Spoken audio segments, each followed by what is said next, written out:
কন্যা রাশি, কন্যা লগ্ন, ভার্গ সাইনের জাতক জাতিকাদের 2025 সালের 8 মে টু 14 মে অর্থাৎ 8ই মে থেকে 14ই মে আগত প্রায় একটি সপ্তাহ আপনাদের ক্ষেত্রে ঠিক কেমন অতিবাহিত হবে সে বিষয়ে প্রতিবেদনে আমরা বিস্তারিত আলোচনা করব। আলোচনাটি অত্যন্ত গুরুত্বপূর্ণ হবে, তার কারণ এ সপ্তাহের অন্তিমতম দিনেই কিন্তু বৃহস্পতি রাশি পরিবর্তন করে আপনাদের কর্মস্থানে গোচর করবে এবং এখান থেকে একটানা 8 বছরের জন্য বৃহস্পতি কিন্তু অতিচারী হতে চলেছে।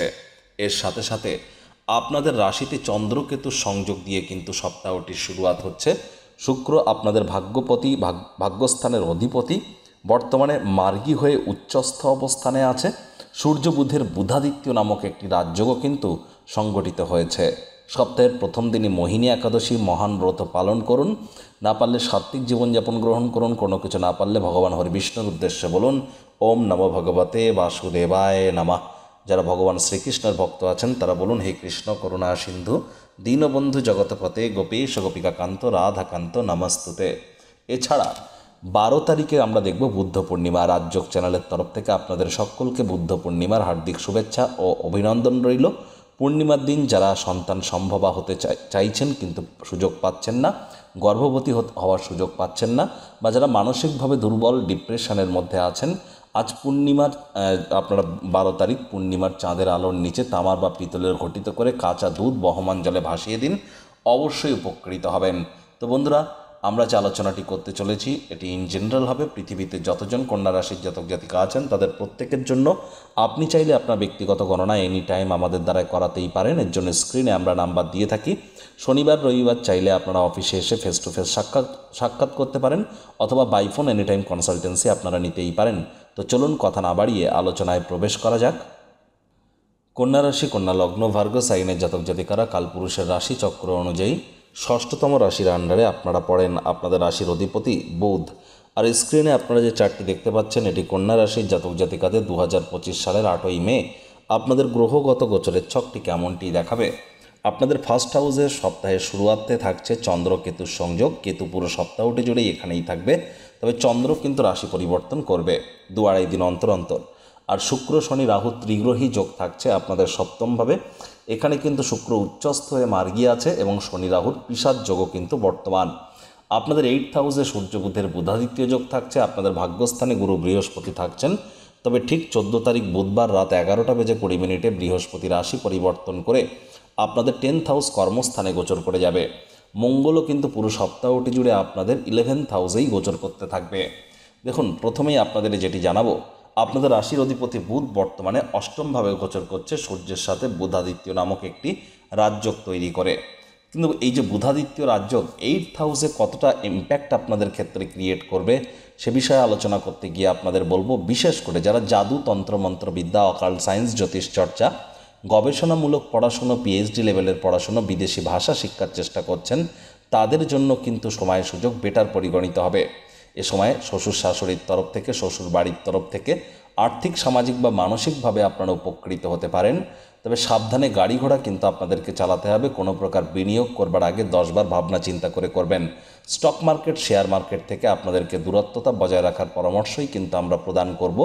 আর যদি করতেই হয় তাহলে ট্রেডিং না করে আপনারা লং টার্মে ইনভেস্ট করতেই পারেন, মিউচুয়াল ফান্ডে ইনভেস্ট করতে পারেন, লাভান্বিত হবেন। দেখুন, শুক্র কিন্তু আপনাদের ক্ষেত্রে আপনাদের ভাগ্যপতি অর্থাৎ ভাগ্যস্থানের অধিপতি কিন্তু শুক্র, পরিবার, বাণী এবং অর্থের ভাবের অধিপতিও শুক্র। আর শুক্র উচ্চস্থ হয়ে মার্গী।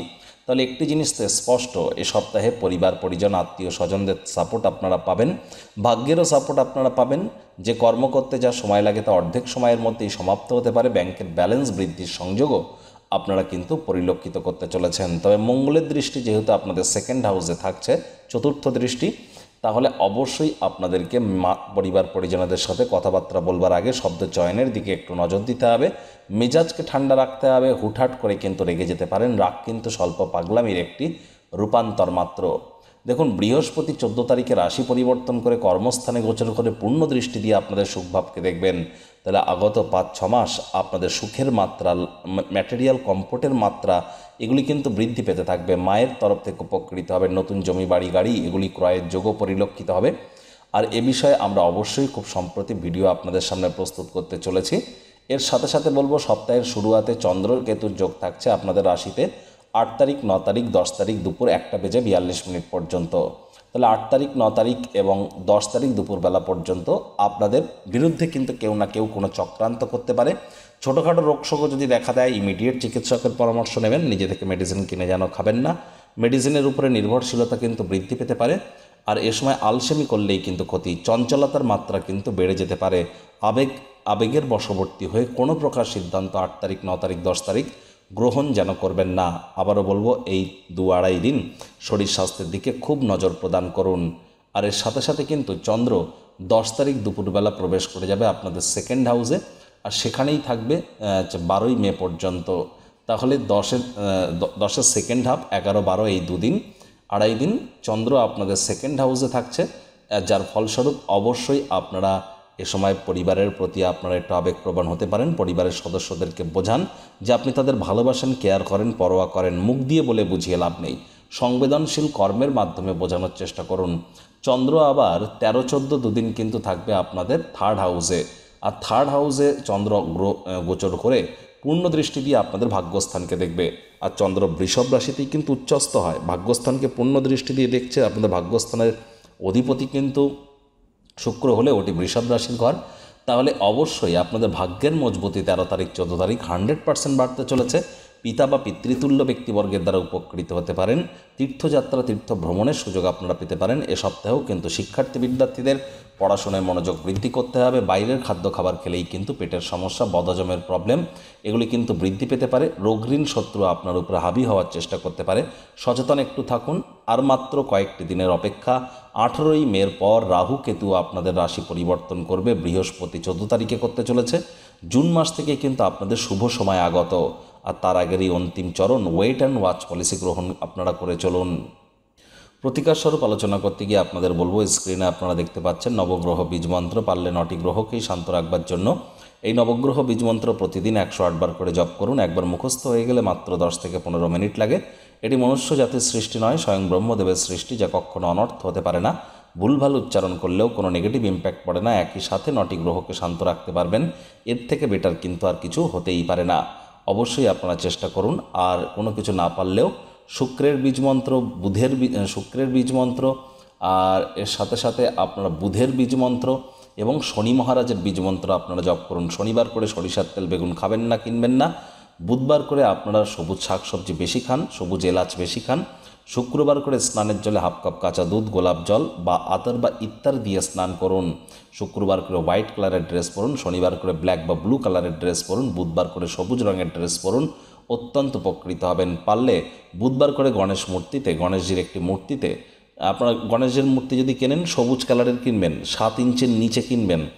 আর 5টি দুর্বা ঘাস দিয়ে গণেশজিকে 5 বার বলুন ওম গাং গণেশায় নমঃ, অথবা প্রথম পূজ্য গণেশায় নমঃ, অথবা ওম গাম গণপত্যায় নমঃ। দেখবেন অত্যন্ত উপকৃত হবেন। তো বন্ধুরা, প্রতিবেদনটি আপনাদের ঠিক কেমন লাগলো সুচিন্তিত মতামত আশা করি আপনারা নিচের কমেন্ট বক্সে লিখে জানাবেন। ভিডিওটি ভালো লাগলে একটি লাইক করতে ভুলবেন না। এই আশা রেখে আমি আমার বাণীকে এখানেই বিরাম প্রদান করছি।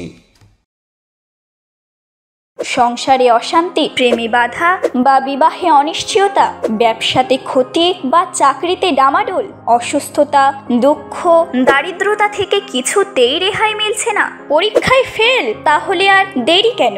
জীবনের যাবতীয় সমস্যার সমাধান করব আমরা। বাস্তুশাস্ত্র, সংখ্যাতত্ত্ববিদ্যা, লাল কিতাব, বৈদিক জ্যোতিষশাস্ত্র, কৃষ্ণমূর্তি প্রভৃতি পদ্ধতিতে জন্মছক বিচার করা হয়। প্রয়োজন অনুভব করলে স্ক্রিনে ফ্ল্যাশ হওয়া নম্বরে যোগাযোগ করতেই পারেন।